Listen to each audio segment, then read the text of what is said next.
Welcome back to the channel, everyone. This is Yellow Cossack, and today we're going to be covering a in-depth unit guide for the Galactic Divide mod created by the one and only Biometric Nuke, who has made the Warno experience, in my opinion, legendary. If you guys want to go support Bio, I will have a link in the description, and he does have a Patreon, as well as other methods in which you can support his hard work. So obviously for a long time, people have wanted a Star Wars RTS, and I think this is the closest thing we've had in a really long time. So it did take me some time to figure out, how am I going to break all this down? There are hundreds of units in this mod, and it would take way too long to be able to cover everything. We're actually going to start a series, because believe it or not, I have not seen a in-depth unit guide on this mod from basically anybody. Hopefully I'll be the first one to do it. I could be wrong, but here we go. So what we're going to do is cover two main factions per video. We're going to do the Sith Empire and also the Rebel Alliance. And my next video, I plan to cover the Galactic Republic and the CIS. And after that, we will cover the Galactic Empire and some of the smaller factions that are not fully complete, like Mandalore and the Old Republic. So what we're going to do is mention 5 types of infantry units, going through the heavy, spec ops, anti-tank, recon, and command units. And there will also be honorable mentions. So then what we'll do is just cover one really good unit going from the artillery tab all the way to the air tab, in which we'll cover destroyers. I also want to be clear, we are going to showcase each unit that I talk about here today. So before we get too far into the video, if you guys get anything out of this, please do smash the like button, share, and subscribe. It does help the channel grow. And if you guys want to support the channel, we do work with a veteran-owned clothing brand. If you guys want to support us, you can do so there. And we just want to do a shout out to everybody watching the videos. We do appreciate you spending your own personal time coming to the channel and checking out the videos. Alright, so starting off, we're going to be covering the Imperial Siege Heavy. So let's dive into the statistics a little bit. The medium blaster is bolt intensity is 3, 0.21 for thermal output, and the suppression is 120, which is really good. You also have a medium blaster, and on top of that, we have an anti-tank missile. So you have 130 millimeter times 8 with 8.5 thermal output, 5 bolt intensity, and 140 suppression for 4,000 meters, and it's very accurate. So this is a pretty good unit. They also do have really good resolve, and they take less suppression in combat, which is awesome. So great unit for a heavy that's very, very affordable. For our spec ops unit, we're actually going to be using the Imperial SHOCK unit. As you guys can see, they do look very intimidating. Let's hop over and check out some of the statistics. Right away, you guys can see the attributes. So here it says that they excel at close combat ranges, obviously within urban environments and also within the forest. And they deal more damage and attack faster. They take less suppression, and they have very good resolve. Also grants veterancy for units around them. Now you guys can also see the speed down here is 50 kilometers. I guess my mindset for spec ops is a unit that could deal a great amount of damage to infantry, can also move very quickly and provide a lot of buffs, kind of in and out kind of deal. It obviously depends on how you guys want to use your spec ops units. You know, you can go for more versatile, you could go for sniper, you know, it just depends on what your gameplay style is. But I think this Imperial SHOCK unit can be used not just as a command unit. It's very, very cheap, which is surprising. At 25 points, you know, this unit does pack quite a punch. But for me, it's the speed, the 50 kilometers, that is crucial for a spec ops unit. So the next unit we're going to be talking about is the Imperial Siege. Now this is more of an anti-tank unit. As you guys can see, the ER-12 obliterator launchers right there. So let's take a look at the stats. You have 5 for bolt intensity, 8.5 for thermal output, which is very good, and 140 suppression, fairly high, at 4,000 meters, 85% accuracy when not moving, 13 for rate of fire, and reload time is 4.5 seconds.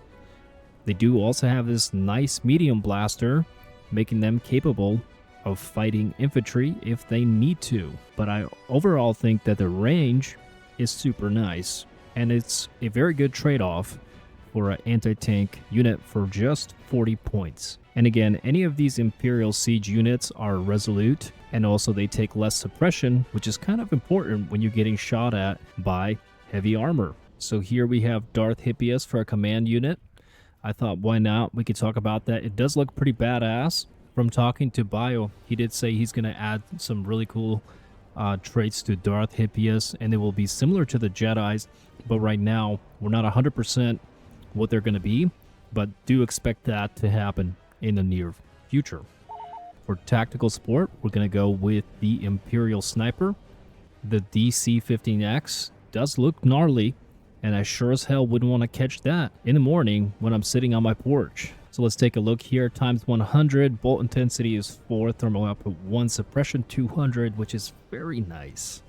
And you got 1800 meters, 75% on static, rate of fire 27, and reload time 2.25 seconds, which is super damn fast. It also comes with this nice little pew pew E2C, which has 465 rounds for 4 bolt intensity, 0.25 thermal output, and 25 suppression at 944 meters, which is pretty damn impressive for the light blaster. But as you guys can see, exceptional stealth and very good optics. Perhaps the exceptional optics would be better, like the Imperial Recon AT, which is surprising because they're shooting rockets, not sniper rounds. Moving on to the artillery for the Sith Empire, we have the Imperial Crawler tank. That was a mouthful. It does look really cool. It almost looks like a Tron vehicle. Nice. I do like it. The thermal output is 5.3 with 470 suppression and 5250 meters for the range. Rate of fire is 15. Aiming time 23 seconds with reload time at 26 seconds with 10 for salvo length. And this supply cost is egregious at 21,000. I sure as hell wouldn't be paying for that, but I don't know the difference between America and the Sith Empire, but I'm sure they have an internal budget like we do. Moving on to the tank tab, we have the Imperial Void Tank at 24 front, 20 side, 15 rear, and 10 top. Because, you know, why would you armor the top? There's no such thing as drones in eastern Ukraine here. And you have very sexy Void Piercer times 3 by 75, 14 bolt intensity. Thermal output is 302. That is terrifying because that's really intense. With ground target at 3,500 meters, 65% not moving accuracy-wise, and motion is at 36%. Aiming time is 0.43 seconds. Rate of fire 7, not too fast. Reload time is 24.4 seconds. And salvo length is only 3. Not too bad. But the price tag is heavy at 375. I'm not sure how many of these you get per deck, but, you know, it's still a formidable tank from the Sith Empire. So this is the SI-99 Laser AA from the Sith Empire, and it looks really, really awesome. And I would not be surprised if I had to take a guess, this is something that Bio designed himself. I could see the characteristics. I think I know him well enough. That looks like a Bio job. The SI-99 Sky Sunderer, if I botch the names, I really don't care. But if you want to correct me, be my guest. You have a composite beam with 5 bolt intensity, thermal output 50, and suppression is also 50. Ground targets 2,000 meters, 3,200 for air units, as well as long range aircraft at 7,000 meters. 90% accuracy when not moving. That is very, very good. 1.28 seconds for aiming time. Rate of fire is 3. 1.28 seconds for aiming time. 20 seconds reload time. And salvo length is only 1. Supply cost is 5,500. 230 points for this unit. So the front is 18, side is 17, rear 8, top 6. Not bad for AA unit. Although, I don't know how long it would survive against a destroyer. So we're going to go for the Sith Imperial Transport. This thing is freaking sexy. Don't ask me why. Women can't understand why men find tanks and armor sexy. But we do. Nice little glow there. So this is the Sith Imperial transport. You got all around 2 for front, side, rear, and top for armor. You do have the double turbo laser with 2,000 rounds. 0.14 for thermal output, which doesn't seem like much, but that is a lot of rounds, so that probably adds up. Anyway, you have ground target of 1,500, 1,750 for air units, and long range air units is going to be 2,000 meters, 40% static, and 35% motion. Rate of fire is 150, not very good. Aiming time is 1 second, great. And reload time is 0.4 seconds, which is awesome. Salvo length is 1,000, which is insane. Not sure about the supply cost here. It does have 20% for ECM2, which is kind of cool for a military transport. So all your little missiles that you shoot out of your man pads, or I don't know what they call them in Star Wars, they're going to miss a little bit. Unless it's a laser. I don't think ECM works on lasers. But that would be cool if you could bend light with a shield. Let's continue reading off some boring statistics while I pour myself a little bit more wine in the middle of the afternoon, because I am not a functioning alcoholic. Relax, I was joking. Were you? But you also have stealth. It says very bad. That would actually be pretty badass if you could hide this. Anyway, you could do a lot of damage with this thing. That's all I'm pretty much saying. It's like a helicopter with a lot of guns. I'd use it. Wow. This thing makes me want to sell my house and buy it, because that looks awesome. Does anybody know how much this thing costs? I know one of you nerds knows this. I know somebody knows. You better put this in the comments, or I'll be like, or I might just quit YouTube. I mean, look how incredible that looks. And it just looks so ominous with the lighting. Very, very nice. Okay, so the Harrower.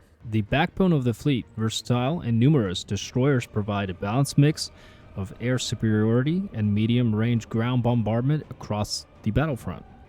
Going for 800 points, 3 armor, front, side, rear, and top. I don't know how well that translates to a destroyer.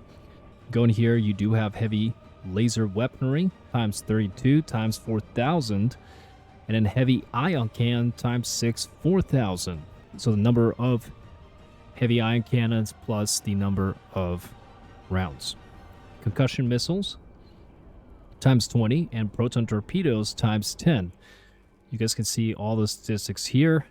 You got 7 for bolt intensity, 40.3 thermal output, so fairly high.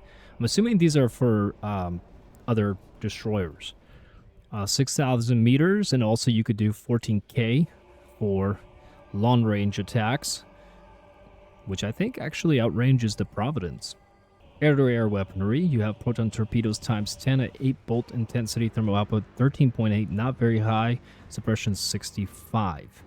You have 10K and 18K for the range, 86% accuracy here versus the 56% for the concussion missiles.